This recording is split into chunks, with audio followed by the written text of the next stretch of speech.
Hello friends, मेरा नाम मोहम्मद लतीफ़ है। आज जो हम बैच स्टार्ट करने जा रहे हैं वो क्लास 12th का अकाउंटेंसी सब्जेक्ट है। ठीक है, इससे पहले हम मेन टॉपिक पे आ जाएं। कुछ बातें हैं जो हम इस बैच को लेके डिस्कस करेंगे ताकि आप लोग जो भी ये वीडियो देखो आपको पता चले कि हम कौन सा सिलेबस इस सीरीज में कवर कर रहे हैं और कौन सी बुक से हम पढ़ रहे हैं, ताकि जब भी मैं पढ़ाऊँ आपके पास वो बुक क्या हार्ड कॉपी में या उसकी सॉफ्ट कॉपी मौजूद हो। ठीक है, तो सबसे पहले डिस्कस करेंगे हम कि हम कौन सा सिलेबस कवर करेंगे। ठीक है, यहाँ पे देखो हम जो सिलेबस कवर करेंगे वो सीबीएसई का सिलेबस रहेगा और उसके साथ साथ जो हम कवर करने जा रहे हैं वो जेके बोर्ड का सिलेबस है। ठीक है, क्या ये दोनों अलग सब सिलेबस है? The answer is no. क्या है, जितना भी सिलेबस जेके बोर्ड का है सीबीएसई में वो सारा है ही। उसके बगैर एक एक चैप्टर एक्स्ट्रा है, वो है एनपीओ की accounting. Not for profit organisation है, उनकी अकाउंटिंग कैसे करेंगे वो सीबीएसई के 12th क्लास में है, बट जेके बोर्ड के 12th के सिलेबस में नहीं है। तो अगर हम जेके बोर्ड का, अगर हम ऐसा बोलो, अगर हम सीबीएसई का पूरा सिलेबस करेंगे तो आपको जेके बोर्ड का सिलेबस ऑटोमेटिकली हो जाएगा, बस आपको एनपीओ वाला चैप्टर नहीं करना है। बट हम ये बैच, मैं जो ये बैच पढ़ा रहा हूं, मैं स्पेशल फोकस जेके बोर्ड को लेके कर रहा हूं। जो सीबीएसई वाला अगर कोई बच्चा होगा वो भी ये लेक्चर्स देखे, उसको भी इक्वली हेल्पफुल होगा, क्योंकि जेके बोर्ड में एक एक चीज वो है जो सीबीएसई सिलेबस में है सिवाय एनपीओ को। तो हम क्या करेंगे, पहले जेके बोर्ड का सिलेबस कवर करेंगे, उसके बाद लास्ट में जो एनपीओ चैप्टर बचेगा वो मैं पढ़ा दूंगा। तो अगर सीबीएसई वाले बच्चे वो भी इस पूरी सीरीज को दे सकते हैं, बस लास्ट में वो एनपीओ करेंगे। और जेके बोर्ड वाला है उसके लिए तो स्पेशली सब कुछ करना है उसको, और एनपीओ नहीं करना है। तो एक चीज हमारे लिए ये पता चल गया कि हम सीबीएसई वाला सिलेबस करेंगे तो जेके बोर्ड के जितने भी बच्चे हैं उनके लिए ये रिलेवेंट रहेगा। ठीक है, अब रही बात हम किस बुक से पढ़ेंगे। ठीक है, सीबीएसई ने जो बुक रिकमेंड कर दिया अपने बच्चों के लिए, उनके सिलेबस में भी उन्होंने ये डाल दिया कि हम जो एनसीईआरटी की जो पब्लिकेशन है, एनसीईआरटी की जो पब्लिकेशन है वो रिकमेंड करते हैं, वहां से पढ़ो। और एनसीईआरटी वाले जो है उन्होंने भी अपनी बुक को इसी हिसाब से बना दिया है कि वो सीबीएसई का सिलेबस कवर कर रहा है। उसमें उन्होंने पार्ट ए और पार्ट 1 और पार्ट 2 में उन्होंने वो बाइफरकेट कर दिया उस पूरी बुक को। ठीक है, तो हम क्या करेंगे, उस बुक को भी पढ़ेंगे।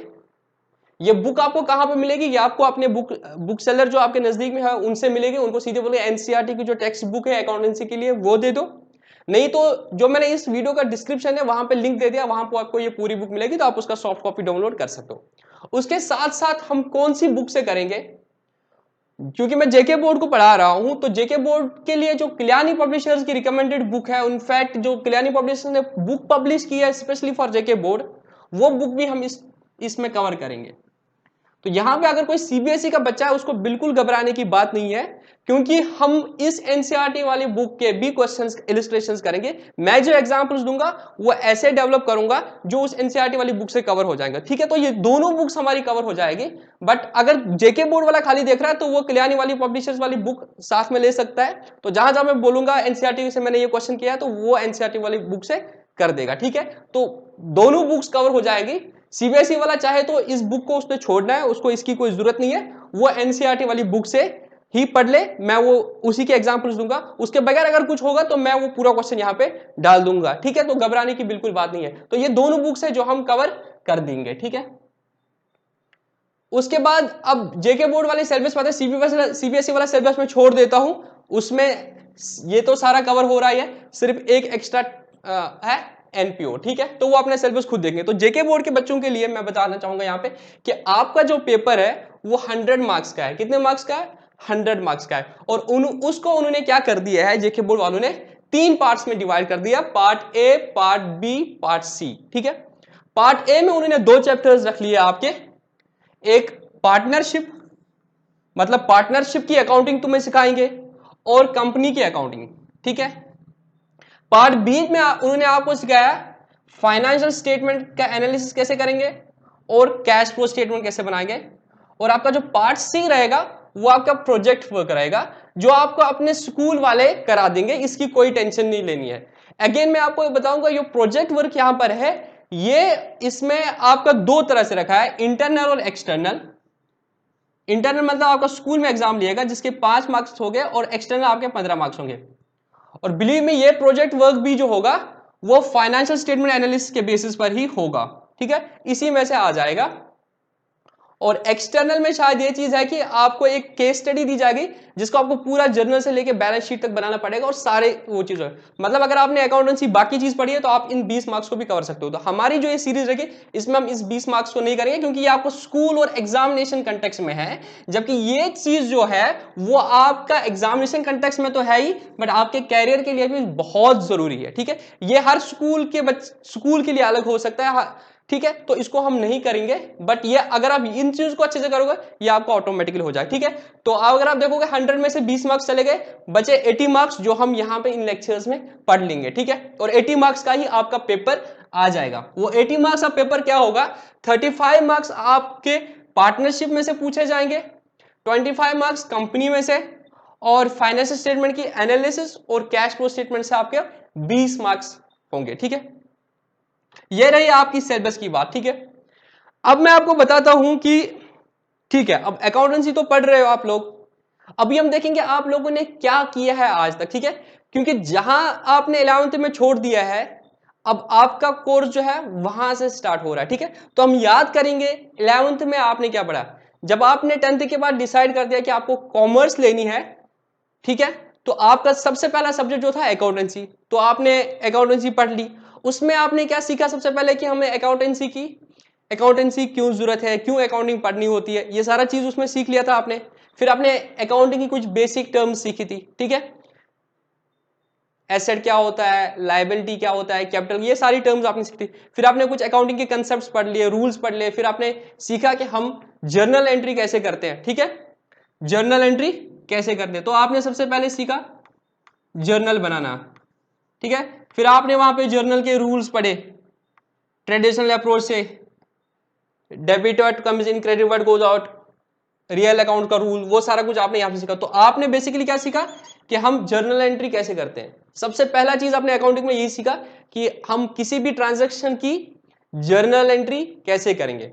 उसके बाद तुमने क्या सीखा, जर्नल के बाद ठीक आपने सीखा कि हम लेजर कैसे बनाते हैं। इन जर्नल से बेसिस पे हम उन सारे अकाउंट्स के लेजर अकाउंट्स कैसे बनाते हैं। अगर यहां पर इन्वॉल्व हो गया सेल, परचेज, प्रिंटर लाया तुम लोगों ने, कैश की इतनी ट्रांजैक्शन हो गई, कोई एसेट लाया, कोई एक्सपेंस होगा, उन सब चीजों का अपना अपना एक अकाउंट बनेगा। परचेज का एक अकाउंट बनेगा, सेल का एक अकाउंट बनेगा, कैश बुक खुद से बन जाएगी, ठीक है। उसके बाद जितने भी आपके एसेट्स है, फर्नीचर, लैंड, बिल्डिंग, उनका अपना अपना अकाउंट बनेगा। कैपिटल जो है वो बनेगा, लोन आपने कोई लिया उसका अकाउंट बनेगा, ठीक है। इन अकाउंट्स का फिर क्या होगा, एट द पीरियड एंड आप क्या करते हो, एक समरी बनाते हो ट्रायल बैलेंस के फॉर्म में। तो वहां पे क्या होगा, जितने भी लेजर अकाउंट्स हैं इनका कुछ बैलेंस होगा, किसी का डेबिट बैलेंस होगा, किसी का क्रेडिट बैलेंस होगा। तो वो आप यहां पे आप एक स्टेटमेंट बनाते हो जिसको आप ट्रायल बैलेंस बोलते हो, जिसमें किसी का डेबिट बैलेंस होगा और किसी का क्रेडिट बैलेंस होगा, और फिर वो लास्ट में जितने भी डेबिट्स है उतने ही क्रेडिट्स मैच हो रहे, क्योंकि आपने ड्यूअल एस्पेक्ट कंसेप्ट पढ़ लिया था जब आप जर्नल एंट्री करते हैं। For every debit there is equal and corresponding credit, ठीक है। तो वो हो गया। उसके बाद आप लोगों ने क्या किया था 11th में, ये चीज आपने सीख ली थी। उसके बाद आपने सीखा था कि हम प्रॉफिट एंड लॉस अकाउंट कैसे बनाएंगे और हम बैलेंस शीट कैसे बनाएंगे। तो इतना आप लोगों ने 11th में हर किसी बच्चे ने पढ़ा होगा, ठीक है। जर्नल एंट्री कैसे करते हैं, उसके बेसिस पे हम लेजर कैसे बनाते हैं, फिर ट्रायल बैलेंस कैसे बनाते हैं, ट्रायल बेस के बेस पे हम प्रॉफिट एंड लॉस अकाउंट कैसे बनाते हैं और बैलेंस शीट कैसे बनाते हैं। प्रॉफिट एंड लॉस हमें क्या बोलता है कि उस बिजनेस की फाइनेंशियल परफॉर्मेंस कैसी है, परफॉर्मेंस कैसे, how that business has performed, whether the business has incurred losses और इट हैज अर्न्ड प्रॉफिट। और बैलेंस शीट क्या बोलता है, फाइनेंशियल पोजीशन। और तुम लोगों ने यह भी सीखा है 11th में कि प्रॉफिट एंड लॉस जो है, प्रॉफिट एंड लॉस जो है वो एक पीरियड का बनता है। क्या बनता है, एक पीरियड का बनता है, ठीक। और जो बैलेंस शीट है ऑन ए पर्टिकुलर डेट बोलो या at the end of the year बनता है, at the end of the year on that particular date बनता है, ठीक है। तो अगर मैं एक साल लूंगा 1 अप्रैल 2019 से लेके 31 मार्च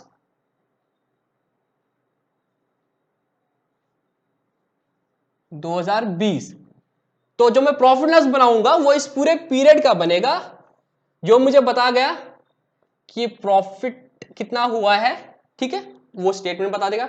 और 31 मार्च को मैं क्या बनाऊंगा, बैलेंस शीट, ठीक है। ये जो तुमने अभी 11th में पढ़ा था, ये आपने क्या पढ़ा था, एक सोल प्रोपराइटर के कंटेक्स्ट में पढ़ा था। तुम लोगों ने क्या पढ़ा था, एक सोल प्रोपराइटर के कंटेक्स्ट में पढ़ा था, ठीक है। यहां तक तुम लोगों ने पढ़ लिया है, ये तो था 11th क्लास, ठीक है। अब तुम आ गए हो 12th क्लास में। तुम में से बहुत सारे बच्चों का गोल होगा कि हमें सीए करना है, किसी को सीएस बनना होगा, किसी को सीएफए बनना होगा, ठीक है, ये सारा चीज गोल होगा। तो उनको उनके उस करिकुलम में तो अकाउंटेंसी की जरूरत पड़ेगी, तो वहां से एक्सपेक्टेड है कि उस बच्चे को सारी अकाउंटिंग आ जाएगा। अगर आप सीए बनना चाहते हो तो एक्सपेक्टेड है आपके सारी अकाउंटिंग आनी चाहिए, ठीक है। तो उसको क्या कैसे डिवाइड कर दिया, तो ये डिसाइड किया कि 11th 12th में इनको थोड़ा सा नॉलेज दे देंगे उस चीज का। एक और चीज मैं यहां से बताऊंगा, अगर तुम सब लोग क्या करो, अपना अकाउंटेंसी का जो डेफिनेशन है उसको दिमाग में लाओ। जब अकाउंटेंसी स्टार्ट किया था तब एक डेफिनेशन पड़ी थी जो बहुत मुश्किल लगी थी, बट क्योंकि अब तुमने अकाउंटिंग कर दी है, तुम्हें यहां तक आता है बनाना, तो तुम्हारे लिए वो डेफिनेशन को समझना बहुत आसान है। तो मैं यहां पे आपके लिए रिकॉल करता हूं, अकाउंटिंग इज एन आर्ट, और we can say that accounting is the process of recording. Journal में हम क्या करते हैं, रिकॉर्ड, उसके बाद क्या करते हैं, रिकॉर्डिंग, क्लासिफाइंग, समराइजिंग, उसके बाद interpreting and analysing. Interpreting and, तो ये भी समराइज में आ जाता है। उसके बाद तुम उसको क्या करते हो, इंटरप्रेट करते हो और एनालाइज करते हो। अगर हम 11th में देखेंगे, 11th में तुम लोगों को सिखा दिया रिकॉर्डिंग कैसे करते हैं, क्लासिफाइंग कैसे करते हैं, समराइजिंग कैसे करते हैं, ठीक है। और ये किसके कंटेक्स्ट में सिखाया, अब तुम्हें अकाउंटिंग करनी है तो बिजनेस की करनी है, पूरे बिजनेस करनी है, ठीक है। तो मैं 11th में सिर्फ सिखा दिया कि अगर कोई सोल प्रोपराइटर है, मतलब अगर ऐसा बिजनेस है, ये भी तुम लोगों ने 11th में पढ़ लिया है। मैं कुछ चीजें यहां पे दोहरा रहा हूं जिसमें बहुत सारे बच्चों को लगेगा हमें इसकी जरूरत नहीं है, तो उनको मैं बोलूंगा प्लीज बियर विद मी, क्योंकि मैं जो ऑडियंस दिमाग में ले रहा हूं बहुत सारे बच्चे हैं, उनमें से हो सकता है कुछ बच्चों ने कुछ कंसेप्ट ऐसे ही पढ़ लिए हो। तो पहले एक आध लेक्चर में ना मैं बहुत स्लो जाऊंगा, ताकि सब बच्चों को मैं कवर करूं, उनके माइंड में वो डालना चाहूं कि हम क्या पढ़ना चाह रहे हैं। तो मैं कुछ कंसेप्ट रिपीटेटिव बोलूंगा जो मैं बहुत सारे बच्चों को लगा इसकी कोई जरूरत है, हमें पता है, ठीक है, आप लोगों को पता है, कोई बात नहीं है। बियर विद मी 1-2 लेक्चर, उसके बाद हम स्मूथली चलेंगे, ठीक है। तो एक कंसेप्ट तुम लोगों ने पढ़ा था, बिजनेस एंटिटी कंसेप्ट। वहां हमने मतलब बिजनेस अलग है और बिजनेस का जो ओनर है वो अलग है। तो हमने अकाउंटिंग किसकी कर दी, बिजनेस की। तो ये आप समझ लो, ये बेसिक सिंपल बिजनेस की हमने अकाउंटिंग कर दी थी 11th में, जिसमें हमने उस बिजनेस का पीएनएल बनाया था और बैलेंस शीट बनाया था। बट हमने जो किसका बैलेंस शीट बनाया था वो तो बिजनेस का था, बट उसका जो मालिक था वो एक था। क्या, एक ही मालिक था, एक ही ओनर था, जिसका सोल प्रोप्राइटर बोलते हैं। अब उम्मीद की जा रही है कि आप अकाउंटेंट हो, आपकी ग्रोथ हो रही है, तो अगर वो बिजनेस का ओनरशिप नेचर सोल प्रोप्राइटर नहीं है, पार्टनरशिप है, तो तुम्हें उसकी भी अकाउंटिंग आनी चाहिए। तो वो तुम्हें यहां पे 12th में सिखाएंगे, जो अपने 11th में नहीं सिखाता। उससे थोड़ा आगे, जिस बिजनेस की तुम अकाउंटिंग कर रहे हो, अगर उसका नेचर जो है, नेचर ऑफ ओनरशिप वो कैपिटल का है, सॉरी कंपनी नेचर का है, तो तुम्हें कंपनी की भी अकाउंटिंग आनी चाहिए। तो वो तुम्हें यहाँ पे फाइनेंशियल स्टेटमेंट एनालिसिस और कैश फ्लो स्टेटमेंट में सिखा देंगे, ठीक है। तो गोल वही है, तुम लोगों को सारी अकाउंटिंग आनी चाहिए। 11th में तुम्हें सोल प्रॉपर्टी की अकाउंटिंग सिखा दी, 12th में तुम्हें पार्टनरशिप के जो इश्यूज है उनकी अकाउंटिंग कैसे करेंगे, और जो कंपनी में इश्यूज होंगे उनकी अकाउंटिंग कैसे करेंगे। तो ये टारगेट है आपका, ताकि 11th 12th में आपको ये एक ब्रॉड बेस्ड नॉलेज मिले अकाउंटिंग की। फिर जब आगे आप जाओगे, चाहे बीकॉम ऑनर्स करोगे अकाउंटेंसी में, या तुम सीए करोगे, सीए करोगे, या कॉस्ट अकाउंटिंग करोगे, या आगे सीएफए कुछ भी करना होगा, तो आप फिर वहां स्पेशलाइजेशन करोगे। पर यहां आपको क्या होगा, एक ब्रॉड बेस्ड नॉलेज दी जाएगी कि अकाउंटिंग कैसे करते हैं, सोल प्रोप्राइटर की, पार्टनरशिप की और कंपनी की, ठीक है। सोल प्रोप्राइटर का तुम लोगों ने कर दिया, अब हम सीखेंगे पार्टनरशिप की अकाउंटिंग कैसे करते हैं और कंपनी की अकाउंटिंग कैसे करते हैं। बट इस बैच को हम स्टार्ट करेंगे फ्रॉम पार्टनरशिप, ठीक है। यहां तक कोई डाउट है तुम लोगों को, सब कुछ समझ आ गया। हाँ, एक और चीज जो मैं इस बैच के लिए बोलूंगा, मैंने डिस्क्रिप्शन में अपना व्हाट्सएप नंबर दिया होगा, तो आपका कोई भी क्वेरी होगा, कोई भी डाउट होगा, आप उसमें पूछ सकते हो, ठीक है। फिर उसके अंदर मैंने ग्रुप भी बनाया तो आपको मैं उस ग्रुप में ऐड कर लूंगा, ठीक है। तो आप फिर ग्रुप में मैसेज डाल सकते हो, पहली बार आप डायरेक्टली मुझे मैसेज कर सकते हो, ठीक है। तो वहां पे आपको डाउट सारे जो रिजॉल्व हो जाए, यहां तक समझ आ गया आपको। तो इतना ही आपका सिलेबस है। कुछ चीजें हम पार्टनरशिप के बारे में सीखेंगे, कुछ इश्यू जो पार्टनरशिप में उनकी अकाउंटिंग कैसे करेंगे, कंपनी के कुछ चीजें हम सीखेंगे, और फाइनेंस स्टेटमेंट्स का एनालिसिस, ये हमारा पार्ट बी रहेगा, ठीक है। तो पहले हमारा पार्ट ए अगर देखोगे, इसी में आपके 60 मार्क्स है, तो हमारे लिए सबसे ज्यादा फोकस वाला ये रहेगा। उसके बाद में फाइनेंस में, हालांकि हम पूरा का पूरा सिलेबस करेंगे, ठीक है। यहां तक क्लियर हो गया। अब हम पार्टनरशिप पे आ जाते हैं, ठीक है। कोई डाउट यहां तक होगा तो मुझे मैसेज कर देना, ठीक है।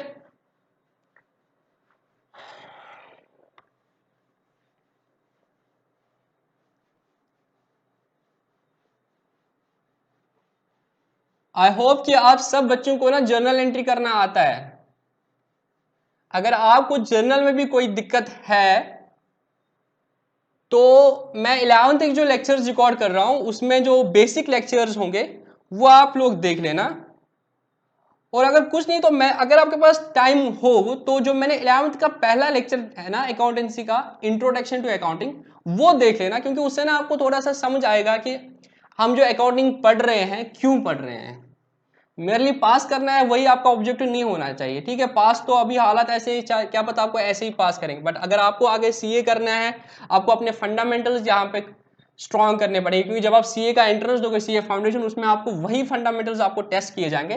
तो मैं भी इन लेक्चर्स को उसी हिसाब से मेनली रिकॉर्ड कर रहा हूँ, ताकि आगे आपको नुकसान ना हो जाए, क्योंकि एंट्रेंस जब आप देते हो आपके पास उतना टाइम नहीं होता है, एंट्रेंस में आपको बहुत कम टाइम होता है, और इसीलिए आप जो 11th है और अपना 12th है वो सिलेबस अच्छे से कवर करो, और यही आपका फिर सीए के एंट्रेंस एग्जाम में भी होगा, ठीक है।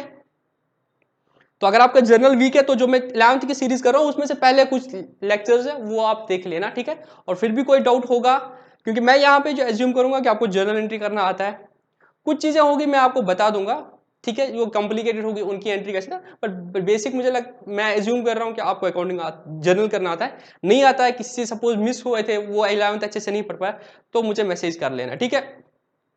अब मैं ना जहां हमने छोड़ दिया था वहां से स्टार्ट करेंगे, ताकि एक बेस बना देंगे हम। एक बिजनेस में जो ओनरशिप हो सकती है वो 3 टाइप की हो सकती है।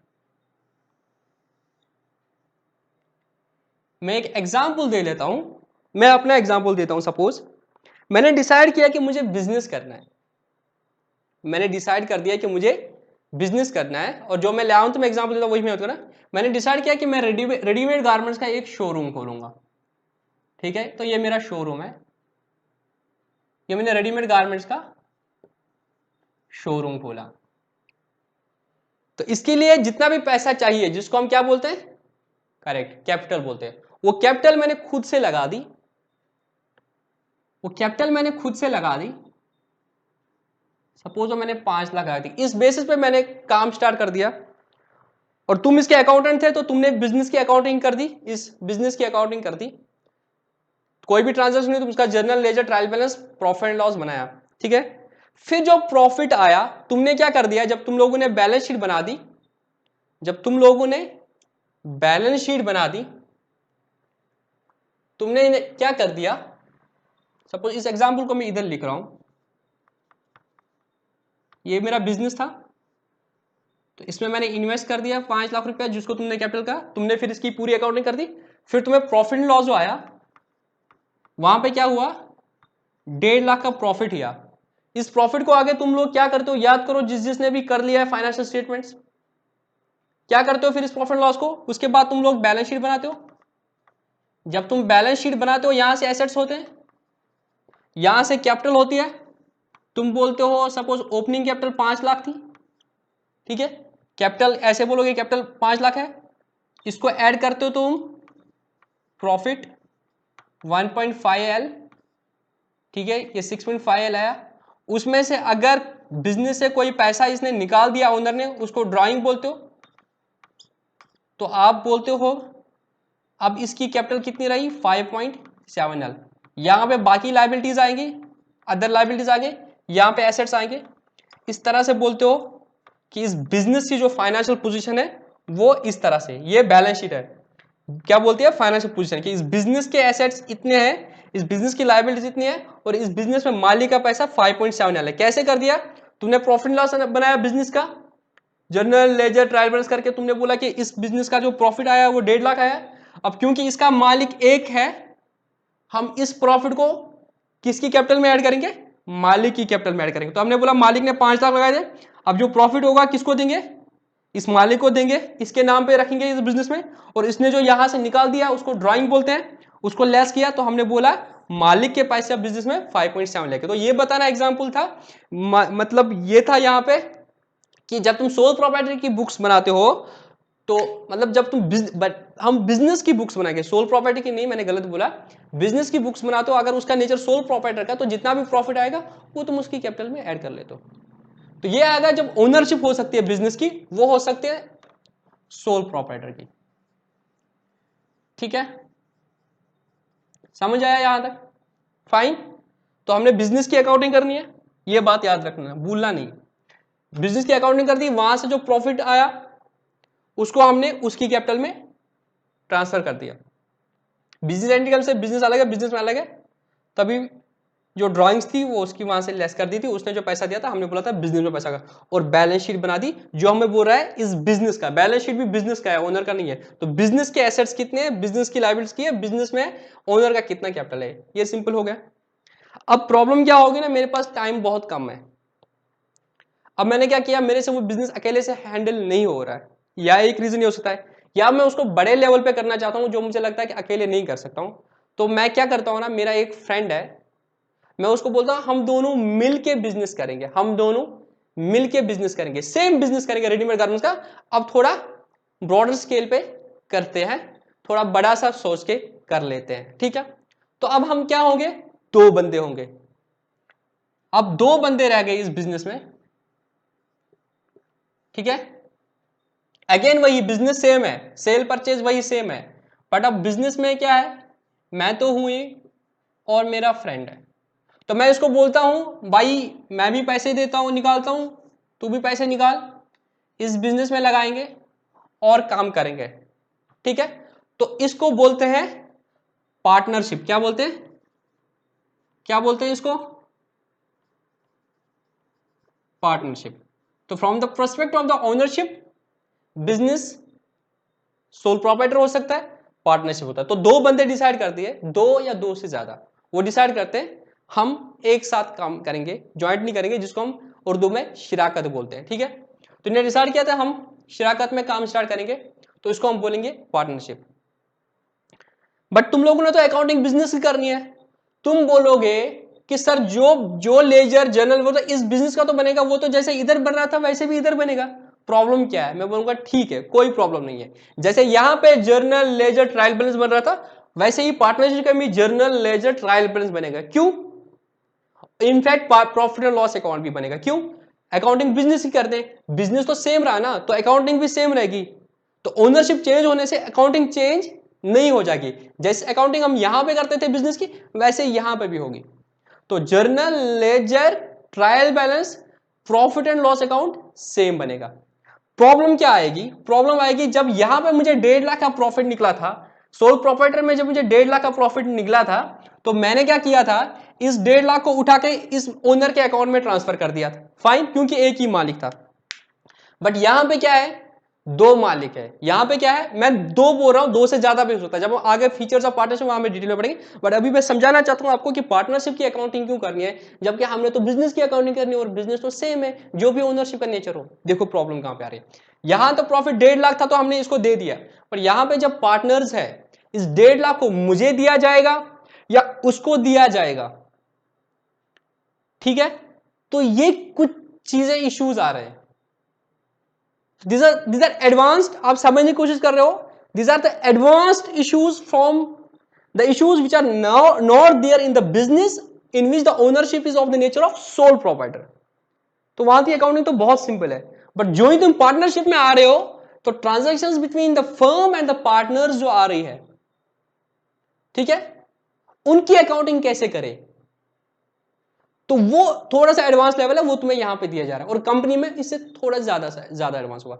अब यहाँ पे क्या होगा, मैंने तो बोला एक प्रॉफिट होगा सिंपली। तो हम क्या करेंगे हमने फिर जब पार्टनरशिप की होगी, हमने एक एग्रीमेंट किया होगा, तो देखेंगे हमने एग्रीमेंट में क्या डिसाइड किया। और अगर 3:2 है, सपोज 3:2 है, तो इस 1.5 लाख को 3:2 रेशो में डिवाइड करेंगे। तो फिर बोलेंगे मुझे कितना प्रॉफिट आएगा, इसको कितना प्रॉफिट आएगा। तो हम क्या करेंगे, यहां पे सबसे पहले ये जो प्रॉफिट एंड लॉस अकाउंट होगा, इसको हम क्या करेंगे, इस प्रॉफिट जहां जो हमें प्रॉफिट आएगा यहां से, इसको हम डिस्ट्रीब्यूट करेंगे। क्या करेंगे, डिस्ट्रीब्यूट करेंगे जो दो पार्टनर्स ए और बी में है। अभी तो मैंने प्रॉफिट ही बोला, आगे तुम ये पढ़ोगे कि पार्टनर्स में जब इन्हें पार्टनरशिप में कैपिटल लगा दी, ये भी बोलेंगे कि हम क्या करेंगे, कैपिटल जो है उस पर इंटरेस्ट दे देंगे। क्यों बोलेंगे ऐसा, हो सकता है अब बोलोगे इंटरेस्ट क्यों देना, वहां तो सोल प्रोप्राइटर में इंटरेस्ट नहीं दे रहे थे। वहां एक रीजन है कि वही उस बिजनेस का मालिक भी है, प्रॉफिट ऐसे आएगा उसी को जाएगा, वो प्रॉफिट में से इंटरेस्ट ऑन कैपिटल लेगा तब भी तो उसी को जाएगा, तो वहां पे इंटरेस्ट वाली बात नहीं आती है। यहां पे क्यों आता है, अब जैसे हम दो पार्टनर है ए और बी, ठीक है, मैंने 2 लाख लगा दिए, वो बोल रहा है नहीं मैं 2 लाख रुपए नहीं लगाऊंगा, मेरे पास इतना पैसा नहीं है। अब मैं तो मजबूर हूं, क्योंकि मैंने तो बिजनेस खड़ा करना है, मेरा गोल बहुत स्ट्रांग है करना है, बट मैं उतना टाइम नहीं दे पा रहा हूं। और उस बंदे के पास एक्सपर्टीज है, उसके पास स्किल है, और वो 24 आवर्स 24x7 मतलब को पूरा का पूरा बिजनेस में रह सकता है। मैं बिजनेस में नहीं रह सकता हूं, क्योंकि मैं जॉब भी कर रहा हूं, बच्चों को पढ़ा भी रहा हूं। तो हम क्या करते हैं, हम एक एग्रीमेंट कर लेते हैं जिसमें मैं बोलता हूं उसको ठीक है कैपिटल मेरी रहेगी 2 लाख, तुम्हारा 50,000 रहेगा। अब मैं तो प्रॉफिट कैपिटल ज्यादा दे रहा हूं ना, तो हम डिसाइड करेंगे कि जितना भी कैपिटल है उसमें हम इंटरेस्ट देंगे। तो जो प्रॉफिट आएंगे सबसे पहले इंटरेस्ट कैपिटल, क्योंकि मेरा पैसा ज्यादा लग रहा है। इसी तरीके से वो बोलेगा ठीक है सर आपका पैसा ज्यादा लग रहा है, ठीक है भाई आपका पैसा ज्यादा लग रहा है, आप इंटरेस्ट ऑन कैपिटल उस हिसाब से जो रखेंगे तुम्हें ज्यादा मिलेगा, मुझे कम मिलेगा। मैं जो मेहनत कर रहा हूँ, आप तो खुद ऑफिस जा रहे हो, वहां से आके बच्चों को ट्यूशन पढ़ा रहे हो, मैं तो पूरा का पूरा, और कुछ फोन कॉल्स इधर उधर करते हो सेल परचेज वाली, मैं तो पूरा दिन में दुकान में रहता हूँ। मैं बोलूंगा ठीक है भाई तू सैलरी ले लेना। तो क्या होता है ना, ये चीजें डिस्कस हो रहे हैं बिटवीन द पार्टनर्स। जब हम उसको पार्टनरशिप फिर हम कहीं पे नोट करते हैं, जिसको आगे बताऊंगा, उसको पार्टनरशिप डीड बोलते हैं। तो हम क्या करते हैं, दो पार्टनर मिलते हैं, वो बोलते हैं कि हम बिजनेस करेंगे एक साथ। तो वो क्या करेंगे, एक एग्रीमेंट करेंगे जिसमें वो डिस्कस करेंगे, डिसाइड करेंगे कौन क्या करेगा। तो अभी देखो तुम कैपिटल का क्या हुआ, मैंने ज्यादा कैपिटल लगाई, उसने कम कैपिटल लगाई। अब इसको कैसे बैलेंस करें, तो हमने बोला इंटरेस्ट ऑन कैपिटल देंगे, तो जिसका ज्यादा कैपिटल होगा उसको ज्यादा वो मिलेगा। एक चीज हो गई। दूसरा उसने बोला मैं टाइम ज्यादा दे रहा हूं तो मुझे सैलरी मिलनी चाहिए। फिर हो सकता है हम बोलेंगे कि जो ड्राइंग लेगा उसको इंटरेस्ट चार्ज करेंगे, जो ज्यादा पैसा बिजनेस से निकाल देगा, क्योंकि अदरवाइज तो कोई चेक एंड बैलेंस ही नहीं रहेगा, कोई भी अपना पैसा निकाल देगा। तो उसको कंट्रोल करने का हम बोलेंगे जितना पैसा निकालेगा उस पर इंटरेस्ट दे देना। सैलरी हो सकता है, कमीशन हो सकती है। तो ये सारी ट्रांजैक्शंस बिटवीन पार्टनर्स डिसाइड होगी। अब क्या है, अब जो ये 1.5 लाख का प्रॉफिट होगा, इसको हमने क्या करना पड़ेगा, अप्रोप्रिएट करना पड़ेगा, अपोर्शन करना पड़ेगा, डिस्ट्रीब्यूट करने का बिटवीन पार्टनर्स। तो हम क्या करते हैं, जो हमारी पार्टनरशिप डीड होती है, मतलब हमने पार्टनरशिप में क्या किया था, एक एग्रीमेंट किया था, उस एग्रीमेंट को कहीं पर रिटन फॉर्म में लगते हैं, जिसको हम पार्टनरशिप डीड बोलते हैं। क्या बोलते हैं, पार्टनरशिप डीड बोलते हैं, ठीक है। तो वहां से देते हैं हमने सैलरी के बारे में क्या बोला है, इंटरेस्ट ऑन कैपिटल के बारे में क्या बोला है, इंटरेस्ट ऑन ड्राइंग के बारे में, तो हम देखते हैं 1.5 लाख। सपोज हमने बोला था इंटरेस्ट ऑन कैपिटल जो है वो मिलेगा 10%। क्या मिलेगा, 10%। मेरी कितनी कैपिटल थी, 2 लाख, उसकी कितनी थी, 50,000, ठीक है, 50K, 2.5L, इस पे 10% कितना हुआ, 25,000। तो क्या करेंगे, सबसे पहले इस प्रॉफिट में से 1.5L में से 25K उठा देंगे इंटरेस्ट। क्या उठा देंगे, इंटरेस्ट, बचा 1.25L। ये 25,000 जो है, इसमें से ए को इंटरेस्ट ऑन कैपिटल 20,000 जाएगा, इसको 5,000 जाएगा, ठीक है। उसके बाद इस डेट 1.25 लाख में हमने बोला था मुझे तो सैलरी कुछ नहीं मिलेगी, क्योंकि मैं घर में होता हूं, उसको सैलरी मिलेगी। सपोज वो हमने 2,000 पर मंथ बोला था, तो 24,000 वो सैलरी उठा देगा, जो सिर्फ बी को मिलेगा। मतलब बोलना यह है कि बहुत सारी ट्रांजेक्शन होंगी जो उसके बाद आएंगी between the business and the partner, जो पार्टनर्स के बीच में डिसाइड हो गई। तो हम क्या करेंगे, इस प्रॉफिट को, जो 1.5 लाख का प्रॉफिट था, इसको अप्रोप्रिएट करेंगे बिटवीन पार्टनर्स। सोल प्रॉपर्टी में ये टेंशन ही नहीं थी क्योंकि वही एक मालिक था, वो खुद ही काम कर रहा था। अगर वो किसी को एम्प्लॉय रख लेता तो उसको सैलरी पर रख लेता, पर जहां उसने किसी को पार्टनर बना दिया तो वो ट्रांजेक्शन बिटवीन पार्टनर्स आ गई विद द फर्म। तो तब क्या हो जाएगा, हमें एक और अकाउंट बनाना पड़ेगा जिसको हम बोलते हैं profit and loss appropriation account. क्या बोलते हैं? Profit and loss appropriation account. ये हम सोल प्रोप्राइटर में नहीं कर रहे थे, क्यों? वहां पे अकेला मालिक था, ठीक है। तो इसमें हम क्या करेंगे, प्रॉफिट जो यहां से आएगा पीएनएल से उसको हम डिस्ट्रीब्यूट करेंगे बिटवीन द पार्टनर्स। वहां से जो फाइनल प्रॉफिट आएगा वो हम डिस्ट्रीब्यूट करेंगे ए और बी में कितना हिस्सा मिलेगा ऑन द बेस ऑफ जो उनका प्रॉफिट शेयरिंग रेशो होगा, ठीक है। उसके बाद हम क्या करेंगे, पार्टनर्स का कैपिटल अकाउंट बनाएंगे। क्या बनाएंगे? इनके पार्टनर्स अकाउंट्स। यहां पर तो एक ही मालिक का अकाउंट था, तो जो ये था इसी में हमने सब कुछ कर दिया था, सैलरी वैलरी इंटरेस्ट ऑन कैपिटल ड्राइंग कुछ होता नहीं था, तो एक सिंपल होता है। यहां पे क्योंकि दो पार्टनर्स है तो उनका हम बैलेंस शीट में नहीं डालेंगे सारी कैंडल्स, तो हम क्या करते हैं, पार्टनर्स कैपिटल अकाउंट्स बनाते हैं। क्या बनाते हैं? पार्टनर्स कैपिटल अकाउंट बनाए, उसके बाद हम बैलेंस शीट बनाते हैं। तो आपने देखा पार्टनरशिप में सोल प्रॉपर्टी से ज्यादा अकाउंट्स बनते हैं, दो अकाउंट जो जरूरी बनेंगे, एक profit and loss appropriation account और पार्टनर्स कैपिटल अकाउंट्स। फिर जो पार्टनर्स कैपिटल अकाउंट्स का बैलेंस होगा वो हम बैलेंस शीट में लेंगे। देखो अगर यहां पे सोल प्रॉपर्टी था ये तो चीजें रहेंगी रहेंगे, अगर पार्टनर्स होंगे तब क्या होगा, एसेट्स उतने ही रहेंगे, लायबिलिटीज उतने रहेंगे, कैपिटल्स दो की आ जाएगी, फिर ए की कैपिटल आ जाएगी और बी की कैपिटल आ जाएगी। बस इतना ही करना है और कुछ नहीं करना है, ठीक है। ये आएगी पार्टनरशिप में इश्यूज। और क्या क्या इश्यूज आ सकते हैं, अभी हमने दो पार्टनर्स है, ठीक है, कल को हम मुझे लगा किसी और की जरूरत है तो तीसरा पार्टनर आएगा, तो जब किसी पार्टनर को हम लाएंगे बिजनेस में तब क्या इश्यूज आएंगे और उनकी अकाउंटिंग कैसे करेंगे वो हम सीखेंगे यहां पे। तो हम क्या सीखोगे, बेसिक पार्टनरशिप के फीचर्स तुम्हारे सिलेबस में, partnership deed, profit loss appropriation account बनाना सीखना, पार्टनर के कैपिटल अकाउंट बनाना वो हम सीखेंगे, इंटरेस्ट ऑन कैपिटल ड्राइंग ये सारा कुछ हम सीखेंगे। उसके बाद अगर किसी पार्टनर को एडमिट कर दिया तो क्या इश्यूज हो सकते हैं उनकी अकाउंटिंग सीखेंगे। कोई पार्टनर अब बिजनेस से निकलना चाहता है, 10 साल डाउन द लाइन में बोलता मुझे नहीं करना है तो मुझे अपना शेयर दे दो मैं निकाल, मेरा कितना शेयर बनेगा वहां पे उसको हम कैलकुलेट करेंगे और उसकी अकाउंटिंग करेंगे, ठीक है। उसके बाद क्या हो सकता है, खुदा ना खास्ता किसी पार्टनर की डेथ हो जाएगी तो उस पर जो ट्रांजेक्शन हो जाएगी, रिटायरमेंट हो जाएगी, डेथ हो जाएगी, या फिर हमने डिसाइड करते हैं अब इस बिजनेस को ही बंद करेंगे तो डिसोल्यूशन ऑफ द बिजनेस हो जाएगा, उसको हम करेंगे, ठीक है। ये तो दो चीजें हो गई, ओनरशिप या तो सोल प्रॉपर्टी हो सकती है या पार्टनरशिप हो सकती है। और तीसरा तरीका जो होता है वो होता है कंपनी, जो हम आगे जाके डिस्कस करेंगे, ठीक है। तो यहां पे मैं टाइम जाया ना करूंगा क्योंकि जब मुझे कंपनी बताना पड़ेगा तब तो मुझे डिस्कस करना ही पड़ेगा कि कंपनी क्या होती है, क्या उसको ओनरशिप, तो ये हम वहां पे कवर करेंगे। तो अभी हम इसका सस्पेंस क्रिएट करके रखेंगे कि कंपनी में ओनरशिप किस नेचर की होती है, जब हम उसकी अकाउंटिंग करेंगे वहां पे आ जाएगा।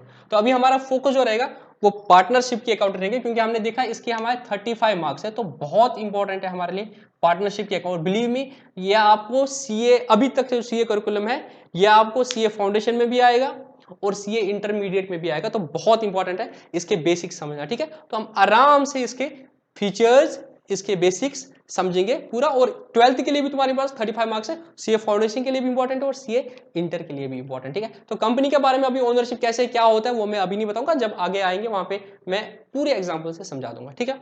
अभी तो थोड़ा ओवरव्यू तुम लोगों को मिल गया तुम्हारे सिलेबस का, 11th में जहां छोड़ा था वहां से हम स्टार्ट कर रहे हैं। तो अब हम पार्टनरशिप के बारे में और कंपनी के बारे में सीखेंगे कि वहां पे अकाउंटिंग कैसे होते हैं, और फिर हम उनका फाइनेंशियल स्टेटमेंट्स का एनालिसिस करेंगे, क्योंकि हमने पढ़ा था accounting is the art of recording, classifying, summarising, interpreting and analysing. तो वो भी हम करेंगे, तो कुछ रेशोज वैशोज वो हम सीखेंगे वहां पे, ठीक है।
अब तुम्हारे सिलेबस में जो लिखा है, ठीक है, तुम सब लोग अपने सिलेबस देख लेना, तो वहां पे तुम्हें आएगा सबसे पहले तुम्हारा बेसिक्स ऑफ पार्टनरशिप है, और फिर एडमिशन ऑफ पार्टनरशिप है, ठीक है, तुम्हारे सिलेबस में, और अल्टीमेटली सीबीएसई में भी सेम ही है, ठीक है। तो सबसे पहले हम सीखेंगे, कुछ थ्योरेटिकल रहेगा पार्टनरशिप का स्टार्ट में, हालांकि आई बिलीव कि उतना इंपॉर्टेंट नहीं है, आप लोगों को अकाउंटिंग करनी है तो आपके लिए अकाउंटिंग इंपॉर्टेंट है, बट उस अकाउंटिंग को करने के लिए कुछ थ्योरी की भी जरूरत है, क्योंकि आपको क्लैरिटी आ जाएगी जब आप अकाउंटिंग करोगे, वहां पे फंस जाओगे तो आपको थ्योरी की जरूरत पड़ेगी। थोड़ा सा बोरिंग रहेगा कुछ टाइम के लिए, बट घबराना नहीं, फिर ये जल्दी खत्म हो जाएगा और हम न्यूमेरिकल्स पे आ जाएंगे, ठीक है। तो बेसिक मैंने बता दिया तुम्हें पार्टनरशिप के बारे में क्या था। जब एक बंदा अकेले नहीं कर पाएगा तो किसी और को अपने साथ पार्टनर लेता है, तो दो बंदे क्या करते हैं, डिसाइड करते हैं कि वो एक साथ एक बिजनेस को रन करेंगे, ठीक है। तो दो बंदे या उससे ज्यादा बंदे अगर ये डिसाइड करेंगे कि वो मिल के कोई बिजनेस करेंगे, व्हाट्स इंपॉर्टेंट, वो बिजनेस करेंगे, तब बोला जाएगा कि उन्होंने जो फॉर्म कर दिया है उसको क्या बोलेंगे हम, पार्टनरशिप। क्या बोलेंगे, पार्टनरशिप। और इसके लिए याद रखो, इंडिया में, हमारी कंट्री में कौन रेगुलेट कर लेता है, कल को कोई डिस्प्यूट हो जाता है या कुछ भी हो जाता है तो रेगुलेट करता है कोई ना कोई एक्ट होता है उस चीज के बारे में, ठीक है।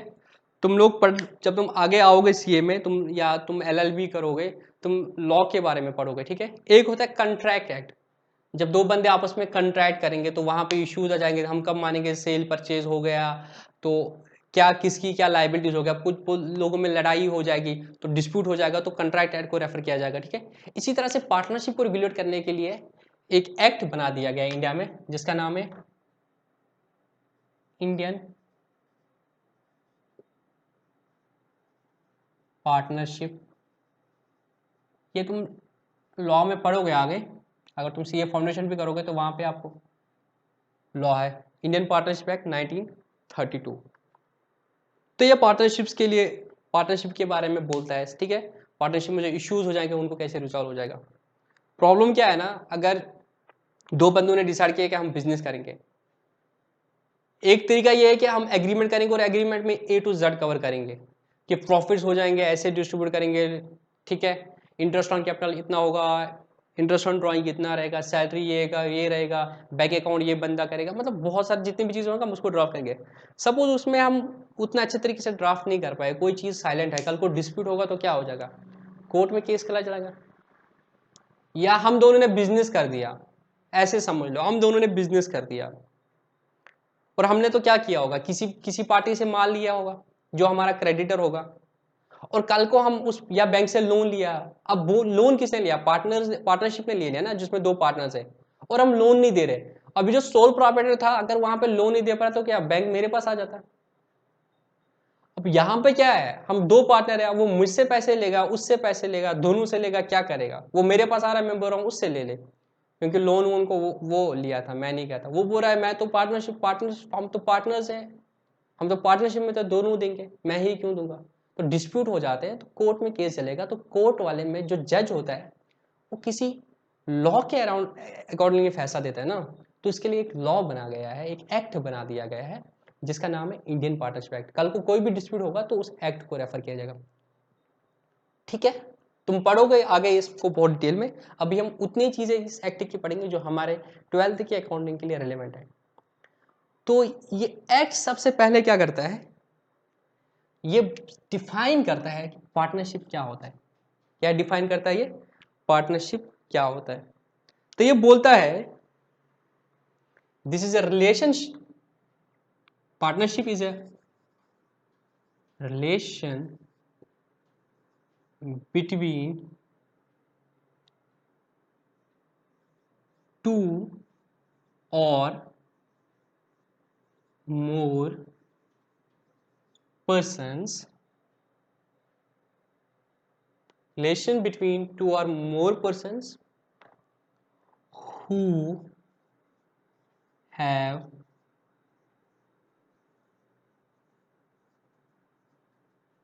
agreed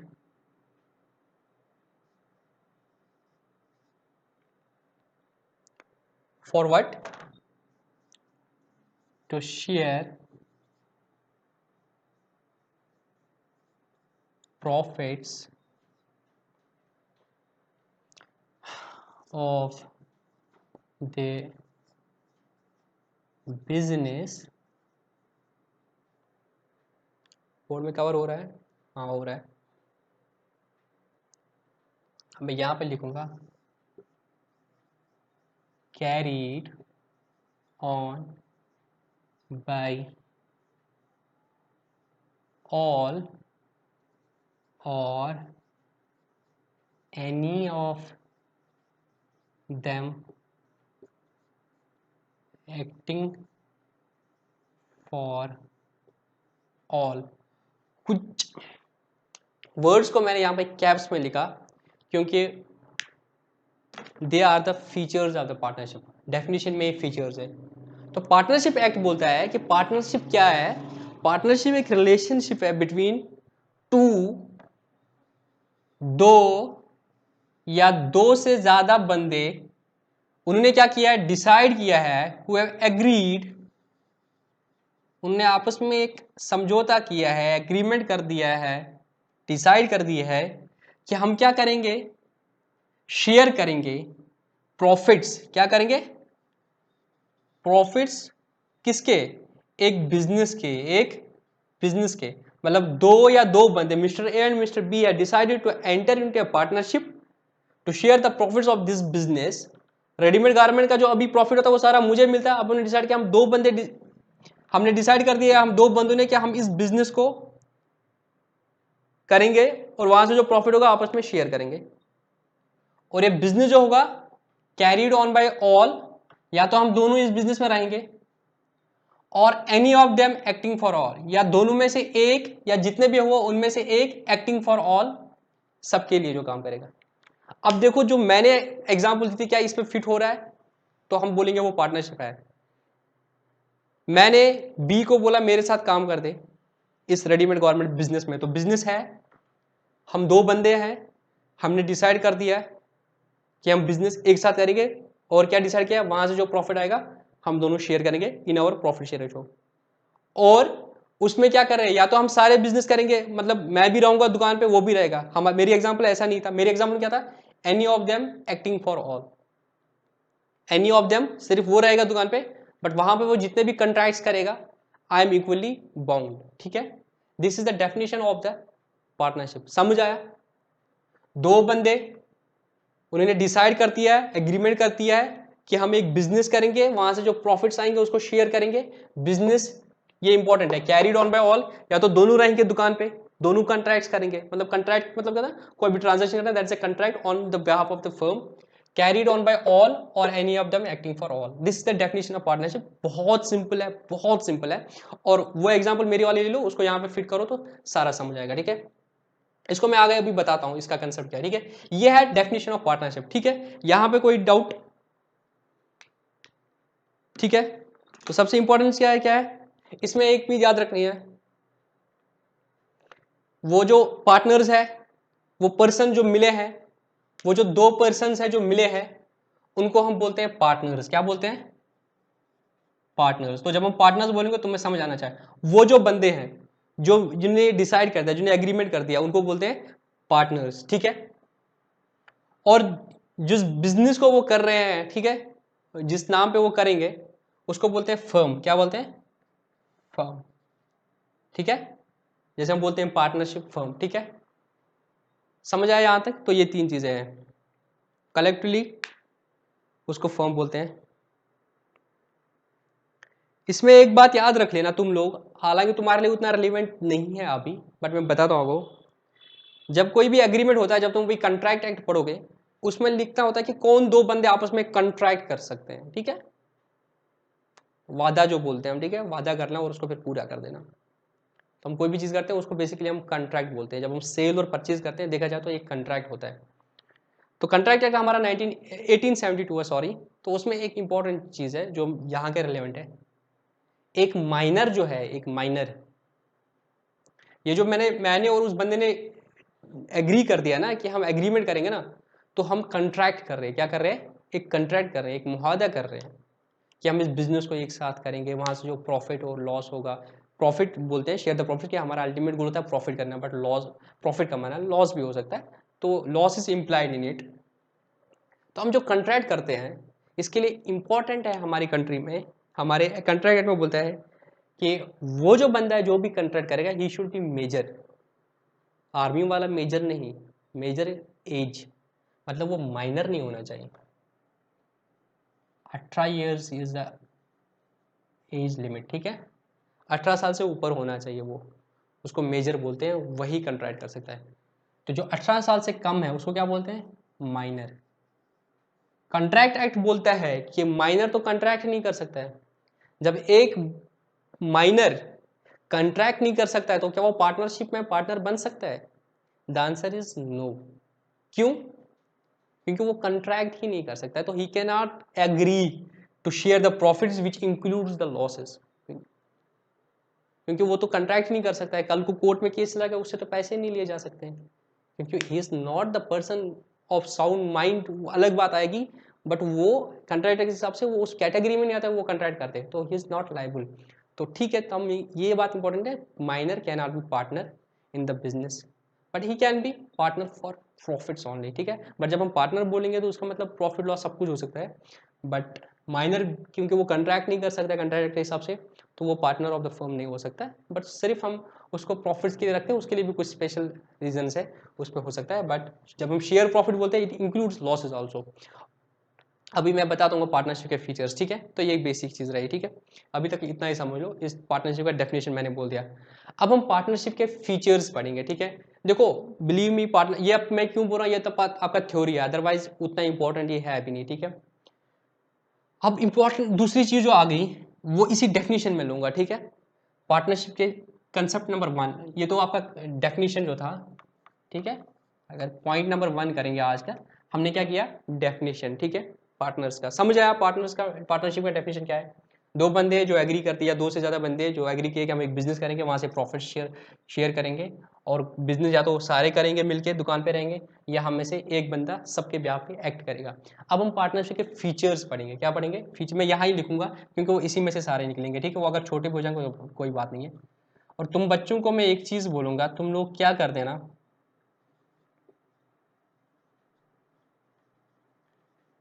बोल नहीं रहा ना मैं, तुम लोग क्या कर देना, अपने हैंड रिटन नोट्स बनाना थ्योरी के लिए, ज़्यादा डिटेल में बनाने की ज़रूरत नहीं है, बट थ्योरी के लिए ना अपने हैंड रिटन नोट्स बना लो, जिसमें आप एग्जाम्पल्स अगर जरूरत पड़ेगी उस कंसेप्ट को लेके एक एग्जाम्पल लेना, मतलब अभी जो तुम आगे पढ़ोगे interest on capital interest on, तो एक एग्जाम्पल लेना, बाकी वो सिर्फ थ्योरी होना चाहिए, क्योंकि अभी बहुत सारे कंसेप्ट आ गए, तो अपने फिर तुम उस बुक को रिकॉल नहीं कर सकते एग्जामिनेशन डे पे, तब तुम्हें वो अपनी जो हैंड रिटन नोट्स होंगे ना, अपनी जो कॉपी होगी वो काम आएगी। तो जब भी ये हो गया फीचर्स ऑफ पढ़ने छोटा छोटा बनाना है तुम्हें, तो तुम क्लास नोट से भी बना सकते हो, जो मैं यहाँ पे पढ़ाता हूँ छोटा करके, बाकी एग्जाम में देखना होगा तो थोड़ा डिटेल में जा सकते हो फिर बुक में, वहाँ उस पॉइंट के लिए, अदरवाइज हैंड रिटन नोट्स तुम बना लो, क्योंकि वो तुम्हें आगे काम करेगा, और इसको आदत डाल दो अपने हैंड रिटन नोट्स बनाते, तो आगे बहुत आगे तक काम करें। मैं सीए फाइनल में था, वहाँ पे मैं अपनी कॉपी बनाई थी कुछ में, और वो मुझे वहाँ पे भी काम देती थी, ठीक है। अब हम फीचर्स ऑफ पार्टनरशिप पढ़ेंगे, ठीक है। सबसे पहला फीचर क्या है, 2 और मोर पर्सन्स, ठीक है। सबसे पहला फीचर क्या है, मैं यहाँ पे छोटा भी लिख सकता हूँ क्योंकि ये ऑलरेडी डेफिनेशन में ही है। तो अगर आपको एग्जाम में क्वेश्चन है what are the features of the partnership, आपको कुछ नहीं करना है, पार्टनरशिप की डेफिनेशन का पोस्टमार्टम करना है, जो जो चीज़ वहां से निकलेगा this is the feature of the partnership, ठीक है। तो पार्टनरशिप का सबसे पहला फीचर क्या है, 2 या उससे ज़्यादा पर्सन हो सकते हैं इस बिजनेस में, ठीक है।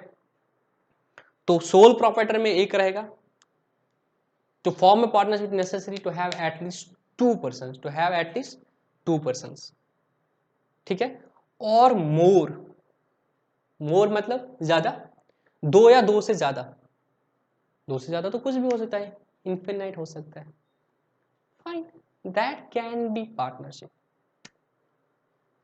कोई प्रॉब्लम नहीं है। इस डेफिनेशन के हिसाब से तो ठीक है। इंडियन पार्टनरशिप एक्ट का डेफिनेशन बोल रहा था कि partnership is a relation between 2 और मोर पर्सन्स, तो यहाँ पे तो 2 और 2 से ज्यादा कितने भी लोग हो सकते हैं, हम हो सकते हैं। क्या कोई रेस्ट्रिक्शन है, क्या कोई रेस्ट्रिक्शन है नंबर ऑफ पार्टनर्स पे? मिनिमम के लिए तो है 2, क्या मैक्सिमम के कोई लिए रिस्ट्रिक्शन है? The answer is yes, the answer is yes, restriction है। कितने हो सकते हैं पार्टनर?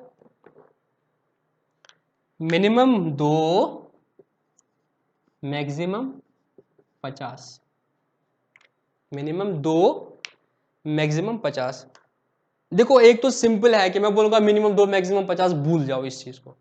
इसके पीछे कोई लॉजिक होगी कि 50 क्यों मैक्सिमम रखा है, क्या चीज है 50 बंदों में कि 50 बंदे बिजनेस पार्टनरशिप में कर सकते और 51 बंदे बिजनेस नहीं कर सकते? ऐसे क्या चीज है? मेरे 60 दोस्त है, वो सारे बोलेंगे तुम्हारे साथ बिजनेस करेंगे, तो 50 का रिस्ट्रिक्शन क्यों लगा दिया? तो हमें शायद किसी और एक्ट में जाना पड़ेगा। अभी हम पढ़ेंगे कॉन्ट्रैक्ट एक्ट, मैंने तुम्हें बोल दिया क्योंकि ये एक्ट तुम पढ़ोगे जब तुम बिजनेस में जाओगे, तो कुछ एक्ट्स है जो बिजनेस के रिगार्डिंग में जो तुम्हें काम आ जाएंगे। अभी हम पढ़ेंगे पार्टनर कंपनीज को कैसे रेगुलेट किया था, तो उसके लिए एक स्पेशल एक्ट है, कंपनीज एक्ट 2013। कंपनीज एक्ट पहले 1956 होता, फिर बहुत सारी चेंज हो गई थी, उसमें से अमेंडमेंट करी इतनी कि एक्ट को ही चेंज कर दिया। तो हमारे अभी लेटेस्ट जो है कंपनीज एक्ट 2013, वो बोलता है कंपनीज को कैसे रेगुलेट करेंगे। कंपनीज एक्ट में मैं यहाँ पे नोट कर रहा हूँ ऊपर, ठीक है। अब मैं पार्टनरशिप एक्ट को इधर ही लिखता हूँ, कंपनीज एक्ट 2013, उसके एक सेक्शन है, ठीक है। इसकी सेक्शन 464 जो है, कंपनीज एक्ट 2013 का जो सेक्शन 464 है, वो बोलता है, वो क्या बोलता है, इंपॉर्टेंट है, कोई भी इंडिया में association of persons, association, this is association of persons, 2 or 4 persons partnership नहीं कर सकते हैं अगर उनके नंबर ऑफ पार्टनर्स एक लिमिट से ज्यादा हो, एक लिमिट से ज्यादा हो।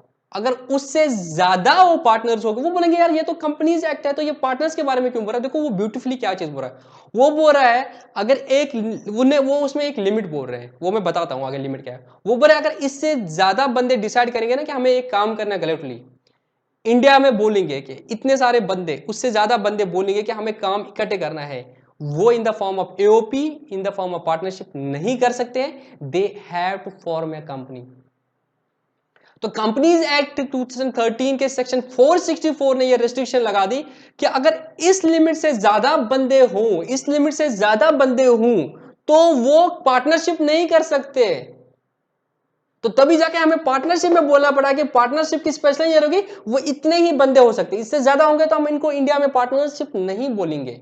क्यों? कंपनीज एक्ट के साथ कंट्राडिक्ट कर जाएगा। कंपनीज एक्ट बोलता है कि इससे ज्यादा बंदे होंगे इंडिया में, वो बिजनेस ही नहीं कर सकते हैं, उनको पेनल्टीज है उस सेक्शन में। फिर आ गई सब सेक्शन 2 में उसकी पेनल्टीज है कि कोई भी इंडिया में अगर कोई ऐसे बंदे पाए गए कि वो पार्टनरशिप कर रहे हैं और उनकी लिमिट उस लिमिट से ज्यादा है जो मैं आगे बता दूंगा, तो they will be liable for penalty, और हर बंदे का 1 लाख पेनल्टी होगा, या जो उस वक्त फिक्स किया जाएगा, और हो सकता है उनको जेल भी लिया जाएगा। तुम्हें अलाउड नहीं किया जाएगा इंडिया में ऐसा करना, तुम्हें कंपनी फॉर्म करनी पड़ेगी अगर तुम्हारी लिमिट इससे ज्यादा हो जाएगी। तो लिमिट इसीलिए आ गई।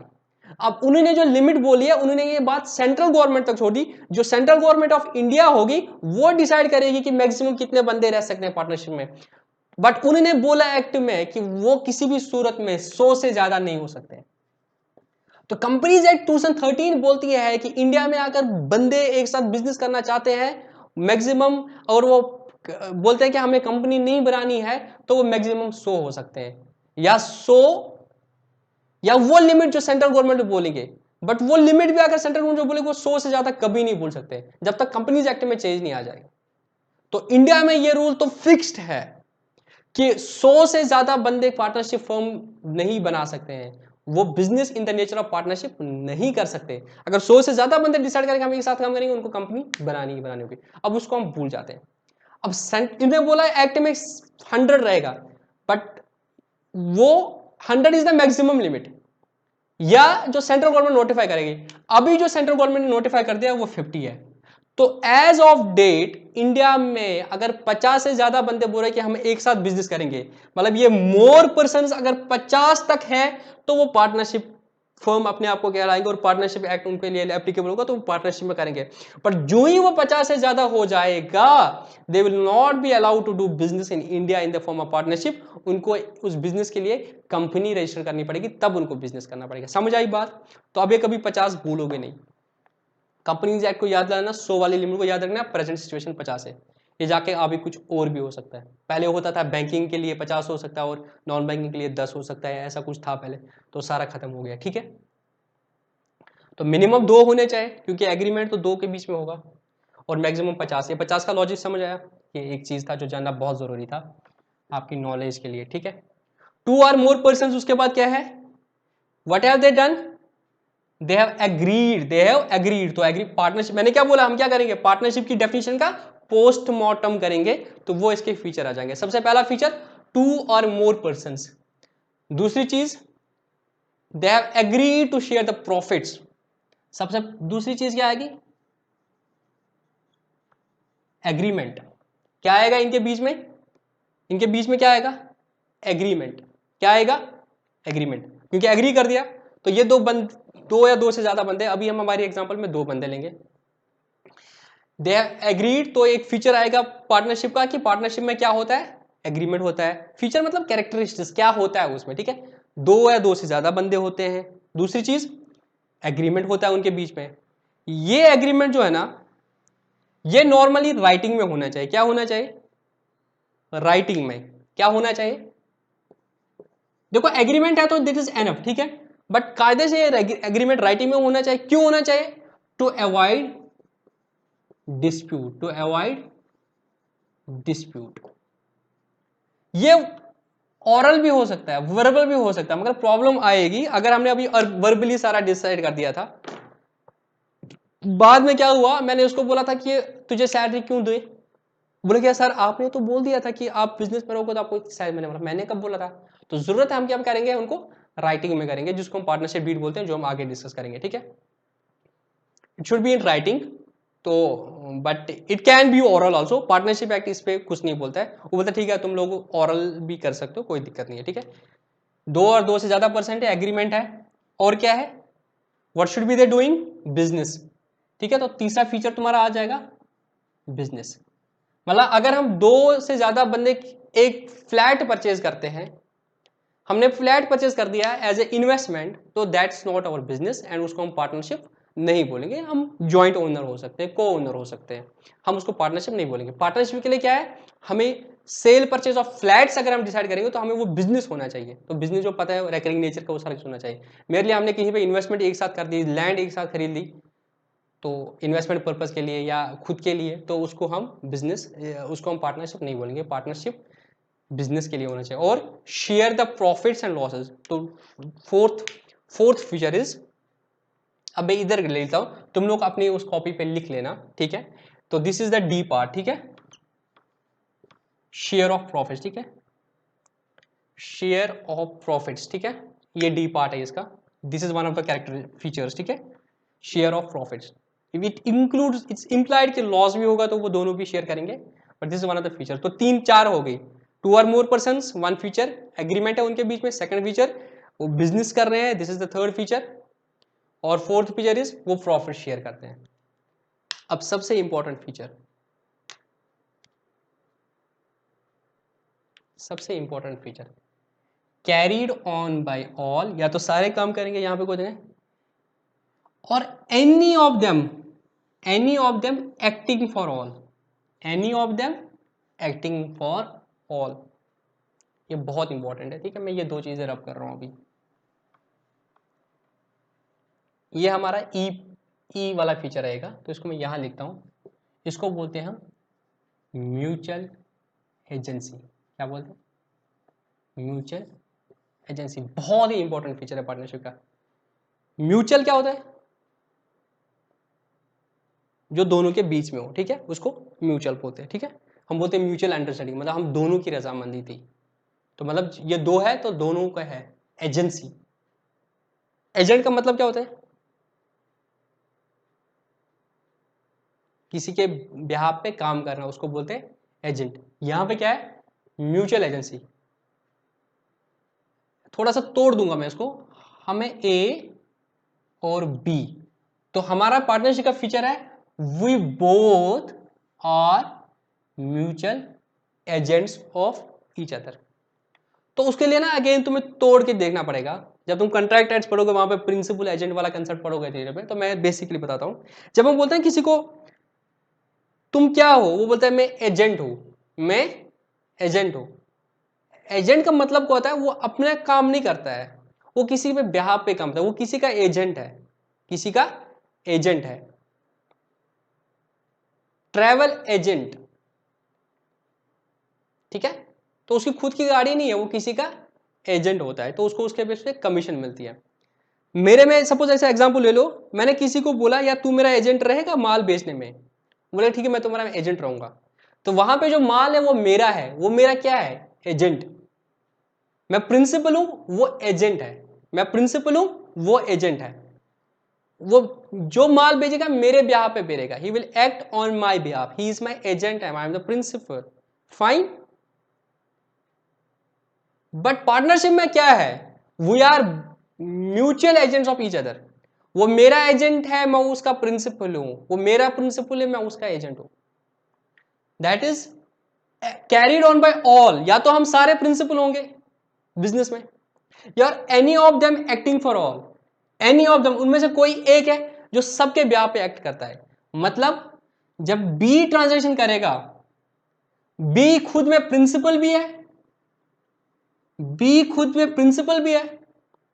प्रिंसिपल का मतलब क्या है, उसके पास अथॉरिटी है, क्या है, प्रिंसिपल के पास क्या होती है, अथॉरिटी होती है। ये एक फीचर है प्रिंसिपल का, प्रिंसिपल जो होता है उसके पास अथॉरिटी होती है, एजेंट के पास अथॉरिटी नहीं होते। Agent works at the disposal of the principal. मैं उसको बोलूंगा इसको बेच, इस रेट पे बेच अपने एजेंट को, बट जो प्रिंसिपल होगा उसको खुद का पावर होता है कि वो डिसाइड करेगा कितने में बेचना है, कितने में नहीं बेचना है, कितने में बेचना है, कितने में नहीं बेचना है। वो कौन डिस्कस करता है, डिसाइड करता है, प्रिंसिपल डिसाइड करता है, ठीक है। प्रिंसिपल डिसाइड करता है कि वो कितने में बेचेगा, कितने में नहीं बेचेगा। बट एजेंट जो होता है, agent acts on the base of, on the behalf of principal. मगर पार्टनरशिप में हम क्या है, एक बंदा खुद में प्रिंसिपल भी है, एजेंट भी है। मतलब मैं अगर घर में हूं, मैं तो नहीं कर रहा हूं ना, दुकान पे नहीं जा रहा हूं, बी जा रहा हूं, वो मेरे ब्याह पे कोई भी कॉन्ट्रैक्ट एंटर कर रहा है, लोन ले रहा है, जो भी ले रहा है, वो खुद में प्रिंसिपल है, he can sign the contracts by himself because he is the partner of the firm. तो he is principal in itself as well as he is acting on my behalf also, so he is agent also. Same applies to me, अगर मैं कोई contract यहां से करूंगा, I am acting as a principal, I am acting as a agent also. तो हम दोनों एक दूसरे के लिए क्या है, प्रिंसिपल भी है, एजेंट ही है। तो we have mutual agency, we have बाकी में क्या देखो, अगर सपोज कोई और चीज था, मेरा कोई ऐसे एजेंट था, तो मैं प्रिंसिपल वो एजेंट, वहां पे म्यूचुअल एजेंसी नहीं है। यहां पे क्या है, मैं जो काम करूंगा, मैं प्रिंसिपल भी हूं, एजेंट भी हूं, वो प्रिंसिपल भी है, एजेंट भी है, ठीक है। तो खुद के act by all, carried on by all, और any of them acting for all. वही एक कर रहा है काम, हम सब पे भी एक्ट कर रहा है, अगर दो से ज्यादा है तो he is acting as agent of them. Similarly अगर मैं कोई ट्रांजेक्शन करूंगा, I am acting as an agent of the firm as well as the principal of the firm. तो ये जो प्रिंसिपल एंड एजेंट्स का म्यूचुअल वाला कंसेप्ट है, इसको बोलते हैं म्यूचुअल एजेंसी। बहुत इंपॉर्टेंट है। क्यों इंपॉर्टेंट है, उसने कोई कॉन्ट्रैक्ट कर दिया, उसने लोन लिया, किसके बेस, बिजनेस के ब्याह पे लिया, कल को वो लोन पे नहीं करेगा, वो लोन पे नहीं कर पाएगा, तो वो जो बैंक है उसी को नहीं पकड़ेगा, मुझे भी पकड़ेगा। क्यों, हमारी क्या है, म्यूचुअल एजेंसी है। वो बोला जाएगा कि उसने जो कॉन्ट्रैक्ट्स एंटर कर दिए वो on the behalf of firm कर दिए, ही was acting for all of you, दो ही had conclude the contract himself only, but he was acting on your behalf also, so you are equally liable because of the concept of the mutual agency। ठीक, ये पांचवा हो गया feature इसका। सबसे last वाला feature जो है पार्टनर्स का, वो लायबिलिटी है। पार्टनर्स की जो लायबिलिटी रहेगी, पार्टनर्स की जो लायबिलिटी रहेगी वो रहेगी jointly and severally. Jointly and severally, jointly मतलब क्या बोलता है, partners are jointly liable. Severally का मतलब क्या है, इंडिविजुअली। वही एग्जांपल लेता हूं, बैंक से लोन ले लिया और पार्टनरशिप पोजीशन में इसमें नहीं है कि वो लोन पे नहीं कर रहे हैं। अब बैंक वाले ए को पकड़ेंगे, मुझे पकड़ेंगे, या बी को पकड़ेंगे, या दोनों को पकड़ेंगे। तो अगर कोर्ट में केस चला जाएगा तो पार्टनरशिप एक्ट के हिसाब से हम पार्टनर से वी आर ज्वाइंटली लायबल, मुझे भी देने पड़ेंगे पैसे और बी को भी देने पड़ेंगे पैसे। वी आर ज्वाइंट, हम नहीं बोल सकते यार बी ने कर दिया था मैं तो इन्वॉल्व नहीं था, क्योंकि he was acting on my behalf also, तो I am also responsible. Individually भी है, ज्वाइंटली भी है, या तो तुम दोनों पैसे निकालो और पूरा कर दो। अगर एक नहीं कर पा रहा है, सपोज एक इंसॉल्वेंट है, 11th में पढ़ा तो तूने, एक इंसॉल्वेंट का होता है which has been declared insolvent by the court, मतलब उसके पास पैसा नहीं है, उसको दिवालिया निकला, उसको इंसॉल्वेंट बोलते हैं। तो जो दूसरा बंदा है जो सॉल्वेंट है उसको देना पड़ेगा। क्यों? हम पार्टनरशिप के फीचर पढ़ेंगे। पार्टनरशिप की जो, हालांकि वो अभी उतना नहीं रहता है, there is a concept of limited liability partnership. Normally जो खाली पार्टनरशिप होता है, एक और फीचर मैं बोल सकता हूं, ये जो लायबिलिटी भी हो सकती है, एक तो जॉइंटली एंड सिवरली है, दूसरा होता है अनलिमिटेड लायबिलिटी। क्या होता है? Unlimited liability. इसमें मैं एक्सेप्ट बोल रहा हूं, अपने नोट्स बना देना अपने हिसाब से, ठीक है। तो आप लोग सीक्वेंस में बनाते हैं, मेरे लिए बोर्ड छोटा है, मैं रब नहीं करना चाहता हूं कि मुझे रिकॉल भी करना होता है, तो तुम अपने हिसाब से फिर कर देना एडजस्ट, ठीक है। Except limited liability partnership. Partnership में जो लायबिलिटी होती है वो अनलिमिटेड होती है। अनलिमिटेड का मतलब कोई लिमिट नहीं होता है, ठीक है। मतलब तुम्हें अपने घर से भी पैसे लेने, प्रॉपर्टी जो घर की है वो भी बेचनी पड़ेगी, तो वो बेच के तुम जो फर्म के कर्जे हैं वो पे कर दो, ठीक है। सोल प्रॉपर्टी में भी वही चीज था। सोल प्रॉपर्टी की जो लायबिलिटी होती है वो अनलिमिटेड होती है, मतलब उसको जो अपने घर की प्रॉपर्टी होती है वो भी वो बेच सकता है। Same case applies with the partnership. Partnership में जो लायबिलिटी है अनलिमिटेड, तो it can be considered as a feature of except for the limited liability partnership. क्योंकि एक कंसेप्ट लाया है लिमिटेड लायबिलिटी पार्टनरशिप का, मतलब कुछ लोग थे वो बोलते थे कि अभी जो तुम कंपनी पढ़ोगे, कंपनी का जो लायबिलिटी होता है वो लिमिटेड होता है, limited to the face value of the share, जो तुम आगे पढ़ोगे, ठीक है। कंपनी में लायबिलिटी लिमिटेड होती है, सोल प्रॉपर्टी में अनलिमिटेड होती है, पार्टनरशिप में भी अनलिमिटेड थी। तो कुछ लोगों ने ये deliberation they the central government को कि यार हम तो बोलते हैं कि हम पार्टनरशिप का फायदा लेना चाहते हैं, बट हम चाहते हैं हमारी लायबिलिटी लिमिटेड हो, क्या कोई प्रोविजन है? तो उन्होंने बोला ठीक है, हम लिमिटेड लायबिलिटी पार्टनरशिप एक्ट लाएंगे 2008 शायद से, एलएलपी एक्ट 2008। तो उसमें बोला तुम एक पार्टनरशिप बना सकते हो, तुम्हारी लायबिलिटी लिमिट हो सकती है, ठीक है। तो अलग से तुम्हें पढ़ने की अभी जरूरत नहीं है। तो normally feature of the partnership unlimited है, मगर अगर लिमिटेड लायबिलिटी पार्टनरशिप है तो उनका लायबिलिटी लिमिटेड नहीं, अनलिमिटेड नहीं होगा, उनका लिमिट होगा। अनलिमिटेड लायबिलिटी का मतलब क्या है? तुमने जब मैंने ज्वाइंटली एंड सिविलली बोला, दोनों ज्वाइंटली भी रिस्पॉन्सिबल है, सिविलली भी है। अगर और अनलिमिटेड मतलब तुम्हें अपनी प्राइवेट प्रॉपर्टी भी बेचनी पड़े, वो बेच दो और बिजनेस का नुकसान पूरा कर दो। अगर एक बंदा सॉल्वेंट इंसॉल्वेंट है वो तो नहीं दे पाएगा, दूसरे बंदे को भी अपनी प्रॉपर्टी बेच करके बिजनेस का पैसा देना पड़ेगा, क्योंकि उसकी रिस्पॉन्सिबिलिटी सीवियर थी। वो नहीं बोलेगा वो नहीं दे पा रहा है मैं क्यों देगा, नहीं, you are liable jointly as well as severely. अगर वो इंसॉल्वेंट होगा तो वो तो बच जाएगा, तुम सिवियरली भी रिस्पॉन्सिबल हो। तुम नहीं बोलोगे वो नहीं दे रहा है, मैं अपना हिस्सा दूंगा, तुम्हें अपना हिस्सा नहीं देना पड़ेगा, तुम्हें अनलिमिटेड लायबिलिटी, तुम अपना पूरा पैसा देना पड़ेगा जब तक तुम भी इंसॉल्वेंट नहीं होगे। तो दिस आर द फीचर्स होता है लाइव पार्टनरशिप। तो अभी हमने क्या पढ़ा आज के लेक्चर को अगर हम रिकॉल करेंगे, हमने पढ़ा क्या पढ़ा? हमने पार्टनरशिप का फीचर हमने पढ़ लिया। हमने पहले पढ़ा आपका सिलेबस क्या होगा, उसको थोड़ा सा एनालाइज कर दिया। उसके बाद हमने पार्टनरशिप की डेफिनेशन पढ़ ली, पार्टनरशिप क्या होती है, और हमने क्या पढ़ा? पार्टनरशिप के फीचर्स, ठीक है। आज के लिए इतना ही करेंगे हम। कल के लेक्चर में हम पार्टनरशिप डीड के बारे में पढ़ेंगे, और पार्टनरशिप डीड क्या होती है, अगर पार्टनरशिप डीड नहीं होगी तो पार्टनर्स के बीच में जो ट्रांजेक्शन होगा उनको कैसे हल करेंगे वो हम पढ़ेंगे। और हम पढ़ेंगे आगे पार्टनर्स की कैपिटल्स कैसे। तो आज कल का लेक्चर थोड़ा सा प्रैक्टिकल रहेगा और कुछ थ्योरी रहेगा, ठीक है। आज कल के लिए इतना ही, बाय।